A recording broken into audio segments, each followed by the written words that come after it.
Going on, Coach? How you doing? Not too bad. How about yourself? Trying to make it. Trying to not go crazy, stuck in this I house. know, man. Absolutely. I understand that. You guys about done this week, or when y'all finishing up? Yeah, today's pretty much the last day for us to assign kids work. So, yeah, they pretty much done. They've been done, really. But, Yeah, right. I'm trying to tell my elementary kids, teachers that, but they don't want to listen.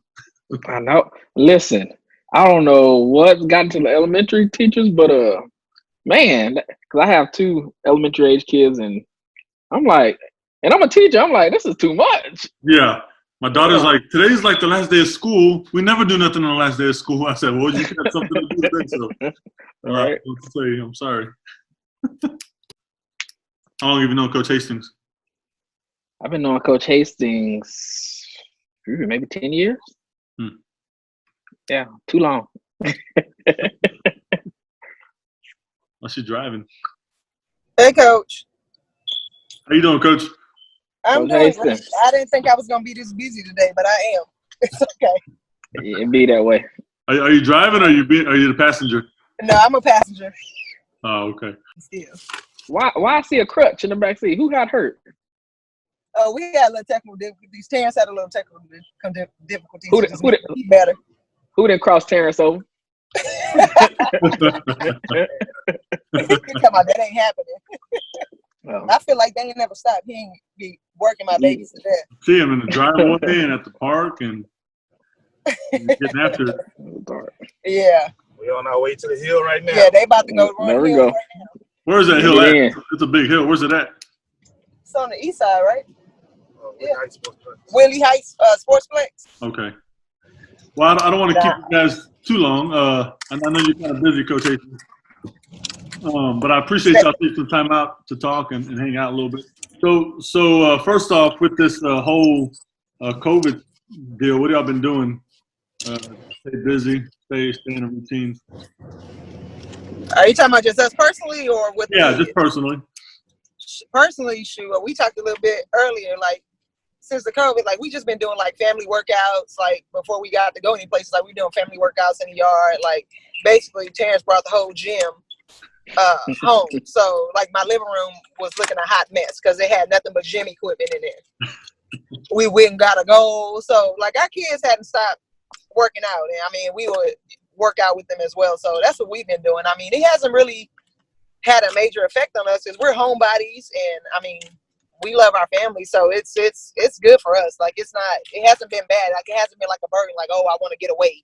It hasn't been like that for us. So it's been good for us. Yeah, Coach Hastings, I would definitely second that motion. I didn't realize how busy I really be and how much time I really do spend away from the family until you sat down and having to force to slow down. You're like, dang, I don't know my kids as well as I should, or I don't know my wife as well as I should. I got to, spend that time. So it's been really good for us as well, just getting to, spend time as a family unit and strengthening our family unit up, and like I said, getting to know our kids and in a real way, like we should, and definitely having to spend some time, in the good book and strengthening up our faith as well. So it's been good. I mean, considering the situation, it's been good. Like it hasn't been a burden. I've actually enjoyed it. So good. What about your childhood growing up? Where'd you guys grow up? Any influences in your life that kind of sent you down this path of coaching and education? Go ahead, Chad. I'll go after you. Let me get stuff settled.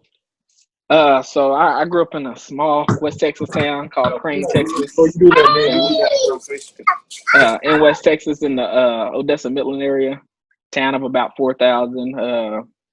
So growing up in a community like that, you did everything from football, basketball, track to band. I mean, you was involved in everything because that's kind of was the thing to do.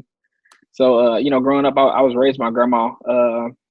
So, I needed that instruction from teachers and coaches. So that's what kind of stirred up, things in me at a young age, just seeing how impactful my coaches was at that time growing up. I mean, I just lost my head football coach from high school, Coach Cherry, about a month or two ago. But he's very, very impactful. He loved on kids. He built relationships with everybody he came in contact with. And so just going back thinking about, all those teachers and coaches that had, I pretty much had positive experience with all of my teachers and coaches from high school. So I actually didn't originally go down the path of wanting to be a teacher and coach. I kind of fell into it. Actually, I was in nursing school, have a semester of nursing school left. Don't tell nobody that, Coach Hastings. Yeah. So, but I had double majored in nursing and communication. So I don't even know how this teaching coaching thing happened. I actually had a buddy in San Angelo. I went to Angelo State.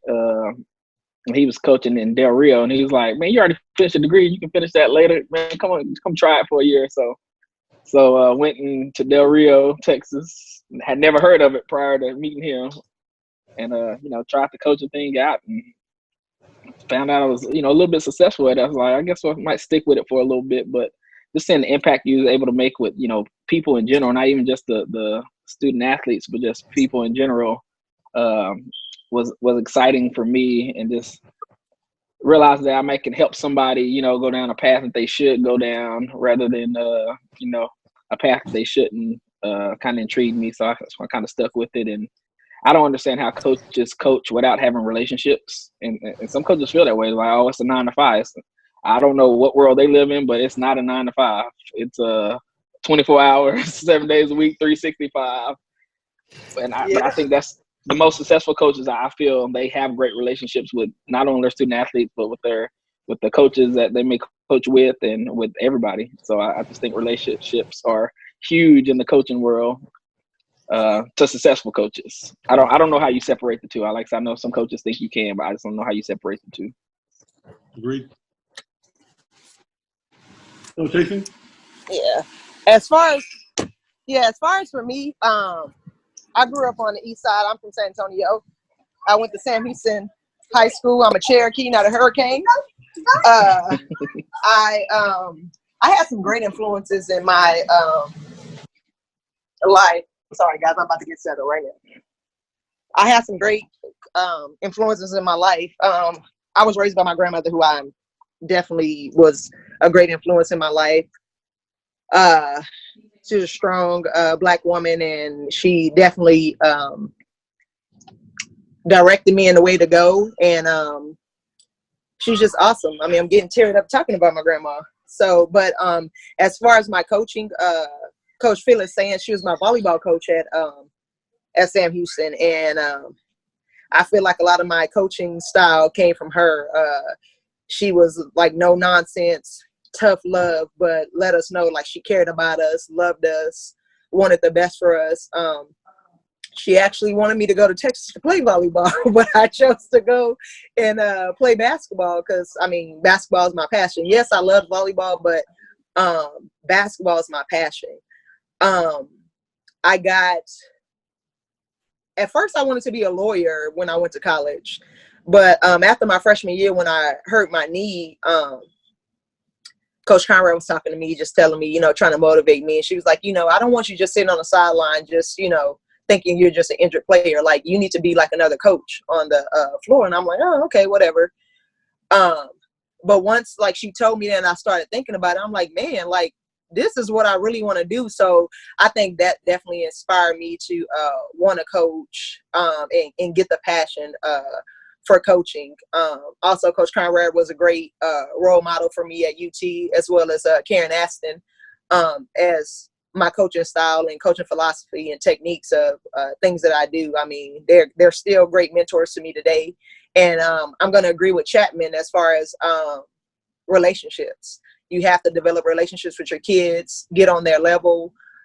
You need to just be able to always know where they're coming from. I feel like I've coached in different types of environments. First, having my first start at Fox Tech, then leaving Fox Tech after 2 years and going to Stevens, and then now at Wagner. Just being able to relate to any type of kid. I think I do that well, and just getting on those kids' level is what you have to do and develop those relationships. I mean, till today, the kids I coached at Tech and Stevens, I still have relationships with all of those kids, and it's a great thing. And it's definitely my passion to coach, and definitely what I feel like God has called me to do. So that's why I love doing it and have no problem doing it. at all. Go in there, please. Well, what have been some of y'all's keys to building those relationships with your kids? And like Coach Chatman said, with other people as well, other coaches and other people in the profession, what are some of the keys, I guess, if you were talking to a younger coach, something you would tell them about making those relationships with your kids and other people? I would say probably the number one thing is you don't know that much. I know a lot of times, we feel like we have to know everything. And I think once you get to that point, it's probably time for you to get out. I think you should always constantly be learning.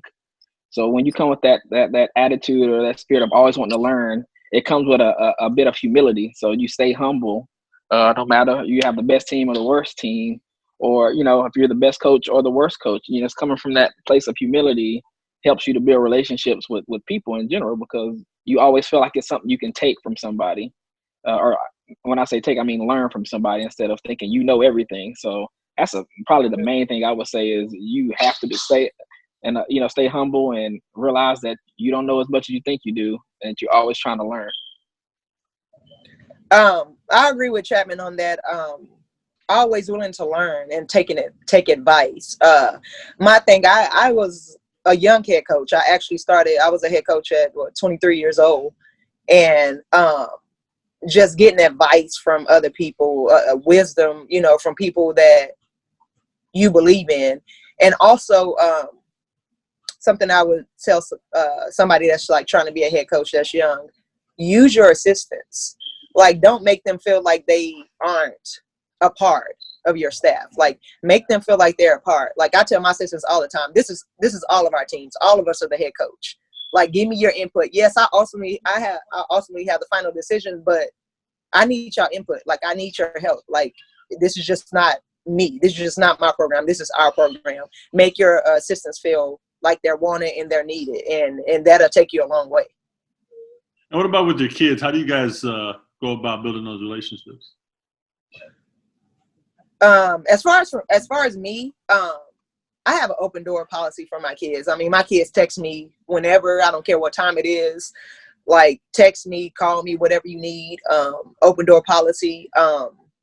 Just let them know. Like, when you let them know that you care, they're going to be more open to you. If you get that vibe, like you care, they're going to be more open to you, and they're going to play harder for you when they know you care. If they know that you don't care, then for me, I don't think the kids are going to work hard for you and be more open to you. But if they know you care and you put it out there and you be real with them and transparent, because I'm very transparent with my kids. I'm real with them, and that helps them a lot, and that helps them to open up to me. I'm always telling them my story, how I grew up, what I went through, the trials that I had to face, what I persevered and got over, and that helps in my life. And they're looking like, dang, coach, you went through that? I'm like, yeah, but look, like look where I'm at now. Yeah. Like, dang, I would have never thought that. But being transparent with my kids and being open with them helps me out a deal with them. Yeah, Coach, I totally agree with Coach Hastings. I mean, you have to have a little bit of vulnerability so that they, know you're human and they can relate to you. I mean, nobody wants to deal with anybody on any level if you can't relate to those people. So I think, you have to, be a little bit vulnerable and have more focus outside of basketball. Yeah. A lot of times when you focus more outside of basketball, the basketball take care of itself, because those kids are going to do anything for you, because they know Coach Hastings, they know Coach Chatman care. And as soon as they know that you care, you can feed them all you want to from a basketball standpoint. So, I mean, and sometimes it's simple thing is speaking to each of them every day. If they have things going on outside of basketball, like, my kids sometimes, they get inducted to the National Honor Society. I'm there. If they have a choir concert, I'm there. They ask me they sing in a song for the first time at their church, I'm there. I think we had a kid last year who got baptized and wouldn't miss it, because those things have to be important to you as a coach. And then you'll find out you can do so much more with the kids from a basketball standpoint. But again, that's just that relationship piece that you do. And it's not a faking like you care. You need to actually care, or you shouldn't even be in this profession. When the kids will read right through it if they feel it's not genuine. Yeah, absolutely. That's good stuff. Let's talk about your journey, your coaching journey. I know you kind of touched on it a little bit. I did touch on it a little bit. When I got out of college, I did the overseas things a little bit, played with the Fever a little bit, and then I'm like, what am I gonna do? Like, what am I going to do? I came back at home in '05, and my AU coach, that coached me at AU, Coach Avey, Bill Avey, he was at Southwest, and he hit me up. He was like, hey, you want to coach? I was like, sure. I mean, I ain't doing nothing else right now. I mean, I'm not planning on going back overseas right now. He's like, okay. So I went to Southwest, applied, did all that, and became his varsity assistant. It was one of the best things like I did. It was so funny because when I signed my contract, that next 2 days later, my agent called me and was like, hey, Indiana wants you to come back, blah, blah. I was like, I just signed a contract, to teach and coach. Like, I'm not going to do it. And I'm glad I didn't. I'm glad I didn't get out of my teaching contract to go back to play. But so I was with Coach Avey for 2 years at Southwest as his varsity assistant, which I learned a lot from Coach Avey. Thankful for him being in my life as well. He's awesome. And then I went to Fox Tech, and I was the head coach. Had no idea what the heck I was doing that young, being a head coach. I was coaching like I was a player still. Like, that's poor kids. I felt sorry for them. But I definitely learned a lot. I definitely grew. I was there for 2 years, and then I went to Stevens, and I was assistant for 1 year at Stevens, and then I took over the head job, and I was there at Stevens for 8 years. Fox Tech was definitely a lot of growing for me. They hadn't won a game in 5 years when I got to Fox Tech. Wow. Yeah, and we didn't make playoff the 2 years I was there, but we were, my second year, the last year I was there, we were 1 game from making playoffs. And that was something special for me. I'll never forget those kids, how hard they worked, just rebuilding the culture there, it was fun. It was a lot of work, but it was fun. Then going to Stevens, Stevens was kind of already known, but I felt like I left my mark there on Stevens, making runs to regional tournament and, making playoffs every year and putting Stevens on the map. But then I just felt like it was time, when it's time for you to move on. Like, I felt like it was time for me to move on. And now I'm at Wagner. I'm loving it. Putting Wagner back on the map where they used to be. And that's just the goal, to continue to build there at Wagner and continue to just get their name out there where it needs to be. Coach Chatman? Yeah, so like I said earlier, I started at Del Rio. I think it's the first time I met Coach Stevens. I think we actually played Stevens when she was there.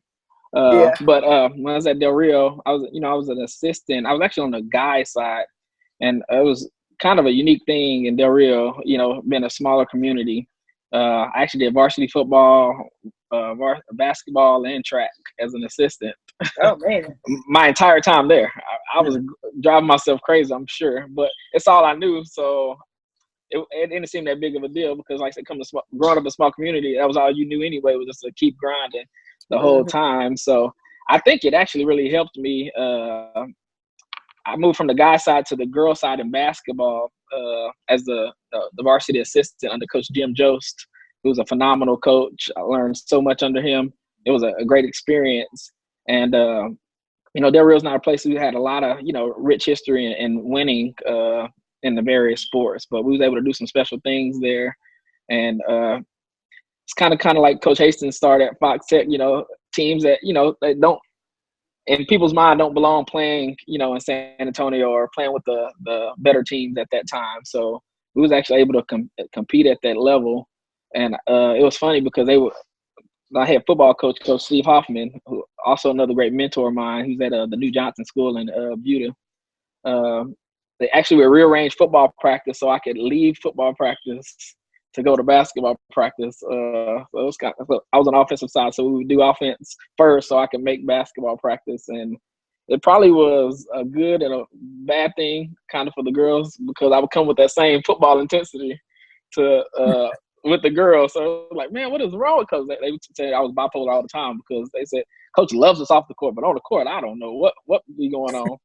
But I'm sure that's pretty typical of Coach Hastings also. But Yeah. but no, it was a great experience. So I was that first year as a varsity assistant. We was able to go 30-8, and we made it 3 rounds. And then Coach Joseph, he had moved on, so I had got my opportunity, as a head coach. And it was kind of an amazing thing. My first year was able to get to the regional tournament for the first time in school history. My first year as a head coach. So it was like, wow. I mean, and like I said, this is a team that probably, on paper didn't belong there on paper. But that was probably one of the most special teams I always remember, and still stay in contact with a lot of those kids today. The 3 of them are like physical therapists, one's in chiropractic school. Like they're doing amazing things, which I knew they would. But again, that's that relationship piece of, knowing those kids and knowing how successful they would be. And so you're able to push them. So then from Del Rio, I took the assistant coordinator at head girls basketball job at Lubbock Estacado. And I was there for 2 years. I was in Del Rio 5 years, and I was at Lubbock Estacado for 2 years. It was a good experience there. Very different, very different. If I could equate it to a school in the San Antonio area, it's probably like a Wagner. It was like a Wagner, but a good experience. I feel like we made a big impact with those kids there.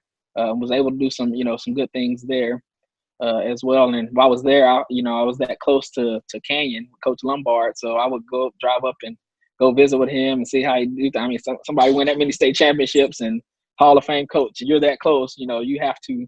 You have to spend that time if you can to go learn from some of the greats, and then Coach Tony Wagner, who was the boys coach at Estacado. I learned a lot from him as well. I'll just go sit in there and pick his brain. Again, that's that piece of just not thinking you know too much. I'm always trying to grow as a coach. And then so the coaches I work with at Del Rio actually had ties to the Shirt Cibolo area. They actually knew Coach Linhoff, who was the athletic coordinator at the time, who was doing the hiring for Steele.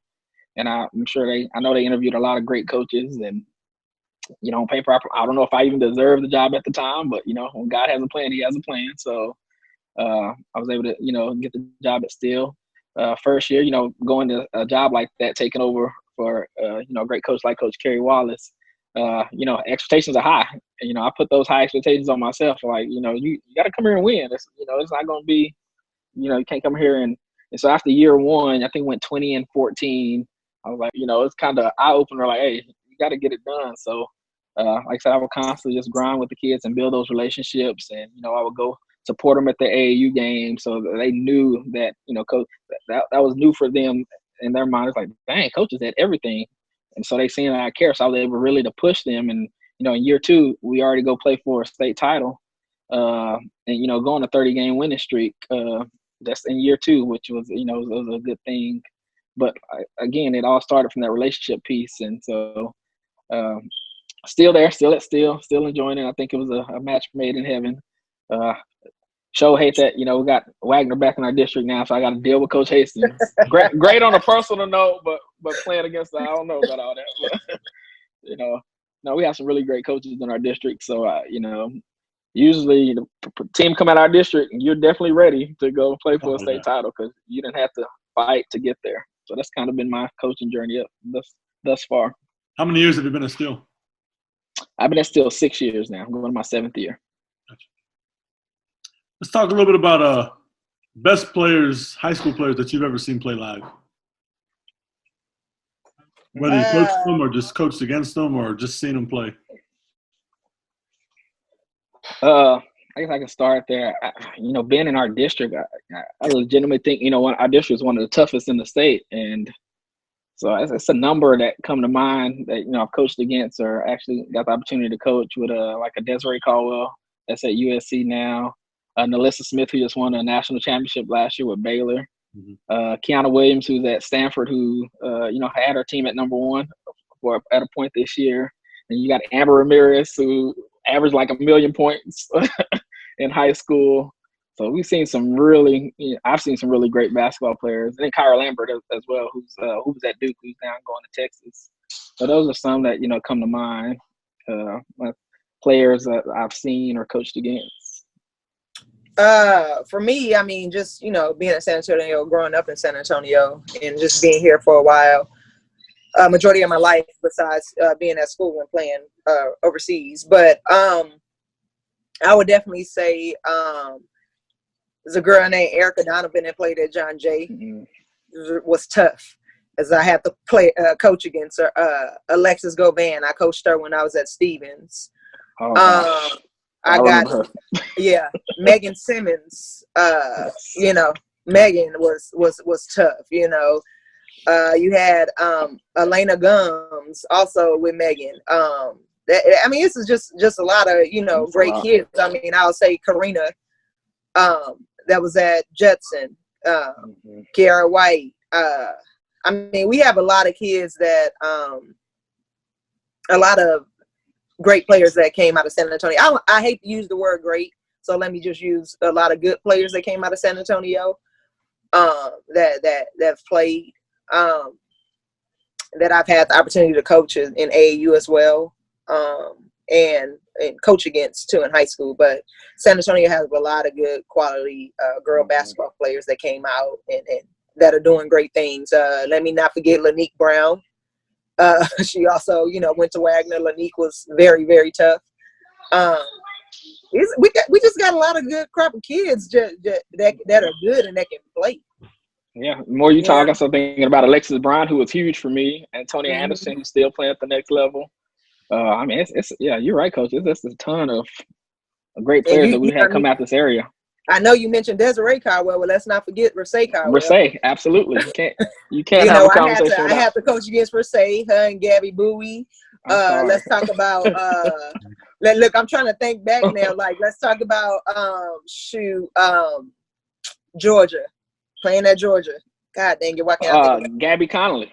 Gabby. Yes. Gabby Connolly was tough. I had to play against Gabby. Aaliyah Prince. Yeah. It's just the list goes on of quality girl basketball players that came out of San Antonio. I know a lot of people talk about Houston and Dallas, but San Antonio had a lot of quality girl athletes, basketball players that came out of San Antonio and that are doing great things. Mm-hmm.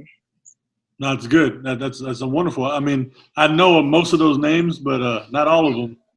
But it's a nice little history lesson I just got. It's good. So I'm going to assume that you guys watched The Last Dance. Is that a reason? Oh, absolutely. Oh, yeah. So the 10-part docuseries was pretty great. But what are some of the things that you think that our kids nowadays can take from it that maybe they didn't know before? Well, I mean, first of all, we need to stop having this debate. The debate is over. The debate is over. Yeah. Like, I already knew from the start, but just watching that and reliving some of that stuff, I'm like, this boy, hey, I don't even know why we're questioning this right now. Coach, he was so different. He was so different. And I would say, like, these kids, like, I feel like today they need to take away, like, how hard he worked. Yeah. Like, yes, he demanded a lot out of his teammates, but wasn't nobody outworking him. Yep. He was never last. He was always the first one in the gym, the last one to leave. Like, he, starting the Breakfast Club. They didn't really talk about that or whatever, but they might have talked about it. Starting the Breakfast Club, where lifting weights, trying to get better. And his mental, man, like, I say this to my girls a lot, like, we got to be mentally tough. Jordan's mental toughness is like next level. I've never seen anything like it. Like, it's nothing like it. Like, telling yourself stuff that somebody said about you to get you motivated to play. It's like who does that kind of stuff? It's just amazing. Like, I feel like they really need to, like, look at his mental toughness, like, as just a athlete, like how tough he was. And also, like, not only them, I hope the parents took away something from it. Like, when he didn't make the high school varsity team, his mama didn't call the coach. She wasn't complaining. Yep. What you need to do, what you gonna do to get better? Exactly. His daddy didn't do all that stuff. They put it back on him. What you gonna do to get better? His daddy played the little mind games with him, like saying like his brother was better than him, like doing all that kind of stuff or whatever. But I just don't feel like we have not all of them. Like, I don't feel like there's a lot of parents, out there like that. Yeah. And yeah, I mean, did they know they was raising the greatest player to play basketball ever? Like, no, but like they said, like they were trying to just make them be great men, you know, to be better. And I just feel like that's a mentality that you have to have if you want to be successful in anything, not just sports, in anything in life. Like you just got to have that mental toughness that I want to be the best no matter what it is at all costs. You know, like he said, at all costs, I would do anything to win. And he literally showed that he would do anything to win, whatever he had to do. And I just think that's a great quality to have. And I just wish these kids would get that. And like I tell my girls all the time, like, do y'all think these NBA players, this happened overnight? They work, you know? And yeah, you know, we talking about the greatest. Yeah, Jordan is the greatest, but you know, LeBron, his work ethic is pretty up there. His offseason stuff that I watched is good. Like what he puts his body through, you know, and it's amazing. I just wish these kids would get those kind of work ethic and not just be like, oh, I want to be this person. No, like, what did they do to get to that level? Exactly. Yeah, and I think that's exactly right, Coach. I think that was one of the top high points that, you know, really stuck out. Just how hard he worked and him understanding his mom mainly understanding that it's a process. That is a process. You know, we've had we've been having Zoom meetings with our kids, whatever, doing some leadership stuff. And, you know, one of our recent leadership lessons was talking about the bamboo tree. You know, the bamboo tree, it starts out slower than everybody. It's going to take 5 years to grow. And the foundation has to be set first. And, you know, we talk to the kids about usually what do you put to make things grow, like when it comes to plants and stuff. It's like, you know, usually poop, basically. So so that process can be ugly. And it can start out and it can take a long time, but the bamboo tree grows higher than all the other trees. So yeah, it took 5 years, but how did it finish? So falling in love with that process, understanding what the end result was going to be. So I think that's that Jordan mentality and what they call that Kobe mentality. They fell in love with the process, knowing what the result was going to be. Then another thing that kind of stuck out: who could be a Scottie Pippen? Yeah. Yeah. Who can I need a Scottie Pippen. All day Everybody long. wants to be the Mike, and not a lot of people want to be the Scotty. Yeah. Absolutely. Who can really submit themselves to making sure the team wins, whether that's me getting my 90 points a game or making sure Jordan get his, because that makes us a better team. Just having that team first mentality. And I think, you know, with social media and the recruiting landscape, it's been put in, you know, the kid's mind and the parents' mind for that matter that, she got to average 40 points a game to get recruited, and a lot of these, you know, me and Coach Hastings, we talk to college coaches all the time. That's not what they're looking at. They're looking at your skill set and how you fit in their system. Yep. It doesn't matter if you scored 30, 35, 40 points, because it's been kids that scored that many points and don't get recruited at all. Yep. Because how are you getting those points? They're more concerned with how you get those points. So just, you know, come with the understanding that put the team first. Play as hard as you can all the time, and let the other stuff take care of itself, because it will. And you see a lot of the greats, a lot of, you know, what we consider the greats, they're real selfless. They're very selfless. They focus on the winning aspect, and then the other things usually take care of themselves. Well, Jordan even said I wanted to win at all costs, and I wanted to take these guys along for the ride with me and experience that too. So I'm gonna push them, and they may not like it. And he got a little emotional talking about it, but that's just how passionate he was. Yeah. And you know, I mean, Jordan even mentioned, though, you know, like, hey, you know, like Scottie played a big role. Like all these people play their roles for them to be successful. And I feel like that's what a lot of athletes lack today. What is your role? You know, I talk a lot to my girls about your role. This is your role, and we need you to play it. If you play your role, all the pieces of the puzzle will come together. But when you get outside of your role, and you doing something that you ain't supposed to do. If Dennis Rodman was thinking he was a shooter and not a rebound and defensive player, well, how would the Bulls would be? Like, no, this is your role. Perfect your role. You know. One of my favorite about that well, Coach. Dennis. Go ahead, Coach. No, I said we talk about that as well. We talk about being an MVP in your role. Everybody being MVP, just be an MVP in your role. I mean, and what you think about Dennis Rodman? He studied how each person shot, how the ball came off the rim, so he would know which spot to get to get more rebounds. That is knowing your role. That's accepting your role. That's being an MVP in your role. That's exactly what I was just about to say. Him talking about watching film and studying the trajectory of the ball and just going to the gym and having his buddies shoot the ball and and just watch the release and track it down. I mean, who goes to the gym and practices rebounding on their own? Seriously. He made a lot of money from rebounding. Yeah, yeah. And Jordan even said you can't talk about Michael Jordan without talking about Scottie Pippen. Exactly. You can't do That it. came from the goat's mouth himself. Yeah. And You know how it was before Scotty got there? It was rough. It was very rough. That poor guy was getting beat up. Yeah. Now you talk about that Jordan mentality, that Kobe mentality, and you look at like Jordan's mother and his father that pushed him and that held him to a standard. So what if they don't, right? What if they don't make him work for what he needed to earn, trying to make the varsity team? Do those guys ever become what they were? I mean, if they don't have that foundation? I have a hard time believing they do. I think they go to I guess they ain't really have social media, but go to their groups and talk about, man, Coach so-and-so he's an awful coach, man. They didn't give me my shot. Instead of taking that ownership and that accountability that all coaches want within everybody in their program. So I think it becomes more of a blame game than actually pushing yourself and driving yourself to be the best. And we talk about not being a BCD, and that's a person that blame, complain, or defend. That always want to play the victim. We don't want BCDs. Don't blame nobody else. Don't complain. And don't always try to defend your actions. Take ownership. Hey, this is me. I made that mistake. I'm gonna get the next one. I'm gonna work twice as hard to go get the next one to make the next play. So I don't see it. I don't see Jordan get to that level without having that push of his parents. Yeah, and I mean, I agree with Chatman.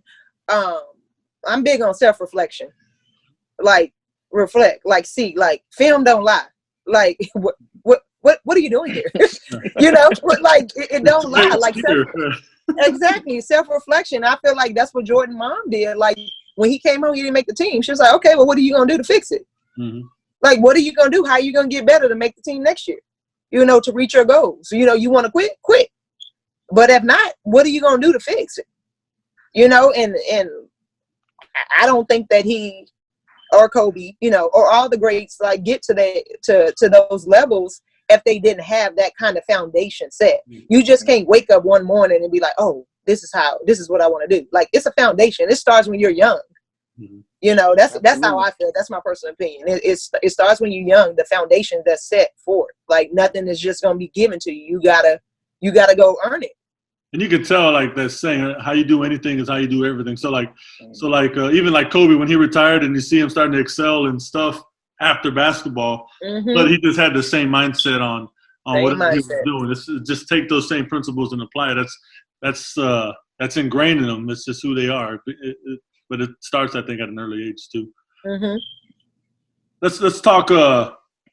Reggie Miller put out his top 5 shooters of all time. I saw it today. And I said, let me ask these two what they think. No, Reggie Miller's top 5 shooters were Larry Bird, Dell Ellis, Petrovic, Ray Allen, and then Dell Curry / Steph Curry.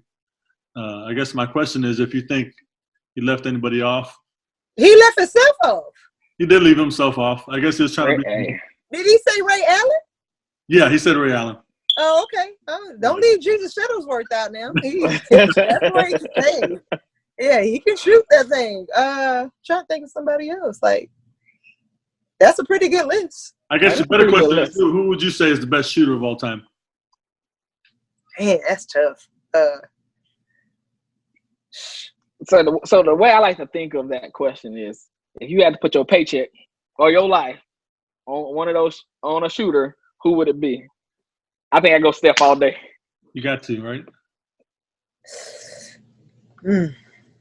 This is your life. Reggie was pretty clutch. Reggie was pretty clutch.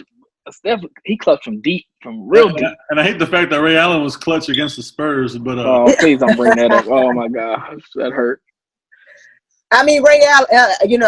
I'm a KG fan. I love the Celtics, so it was, my boy Ray Allen. I mean, man, that's tough. I mean, that is tough. But I don't know. I can't even pick. Like, cause I mean, Larry Bird, Reggie Miller, and Ray Allen, and Steph. Like, how do you vote? How do you pick against any of them? Right? Yeah. Like, any one of those. My biggest thing is for, like, in Steph's defense is, like, the way he can shoot it from just off the dribble, no step backs. I mean, the degree of difficulty. I mean, that's pretty tough what he does, for sure. But I still wouldn't want to bet against Larry Bird or. No. So even as good as Steph is, it's hard to bet against those other guys. Yeah. I think people sleep on how good of a shooter Dirk is too. Oh, Dirk is great. I mean, that's another guy left off the list. Dirk hit a lot of shots in his career. You got Mark Price. I mean, you got a whole bunch of other guys that can shoot the ball. Yeah. All right, let's talk impactful moments in your career. You know, you don't have to use names or anything. Just, moments. It could be with a colleague or with kids where you realize that wins are important, right? But it's more about the relationships and stuff like that. I'm gonna go with I'll use her name because that's one of my babies. Alexis Govan. She played for the Team Express, and she had an offer from I can't even remember the school. It just saying that I'm old. She had an offer from this school. Can't remember the school, and they had pulled her offer. So going into her senior year, it was like she didn't have anything. Yeah. I said, go. This is what I call it. I was like, go. Don't worry about it. Trust you. Something. Like, you're gonna get something. They're gonna regret. What happened. And it was Western Kentucky that came for a workout, and I told him, I said, look, I'm not even gonna tell you who Alexis Govan is because they hadn't seen her. I said, I'm not even gonna tell you who she is, but go ahead and it was pickup. We were playing pickup. I said, after the first pickup game, you will know who she is. After the first pickup game, he knew who she was, and they offered her right then and there. And she, and I told her, you're gonna be an All-American. I just told her, you're gonna be all this stuff, and she was all this stuff. She was All-American. She played overseas. She did all that. We still have the greatest relationship till today. She's actually gonna be in my wedding. She's just a great kid. In that moment, I was like, man, this is definitely what I'm called to do. Just helping her through that process, and her getting that reward of all her hard work that she had put in, because she thought it wasn't going to happen, but it did, and that was so rewarding for me that it happened. And she had a great career at Western Kentucky and had a great overseas career. So that was one of my highlight moments as a coach.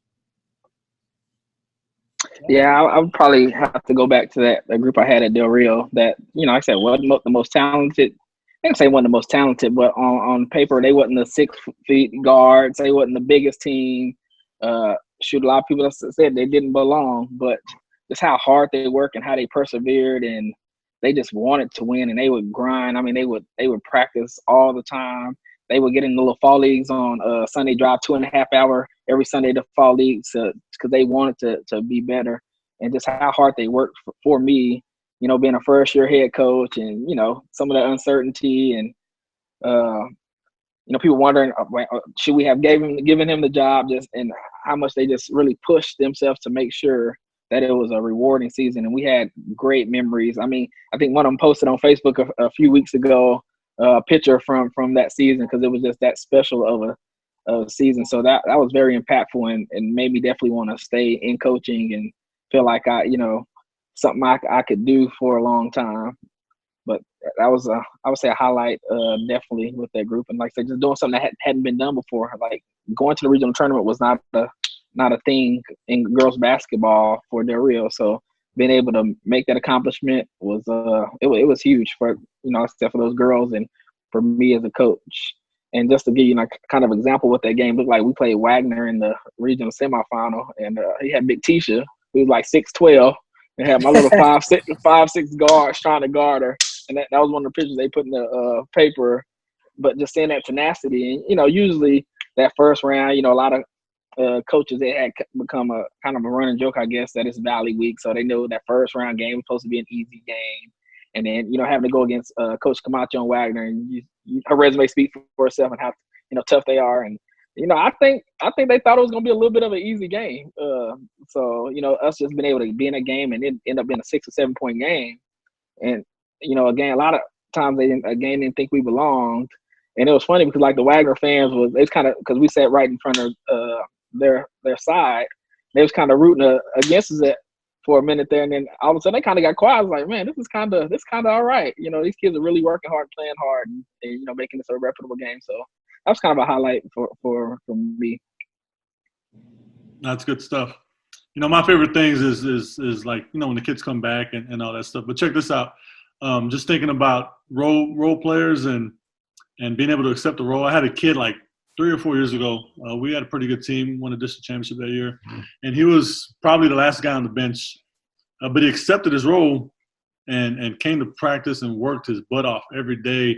And he knew his job was to make the other guys ready. And if he ever got his number called, he was going to work his butt off. And so on the night we actually clinched the district championship, it was the second to the last game of the year.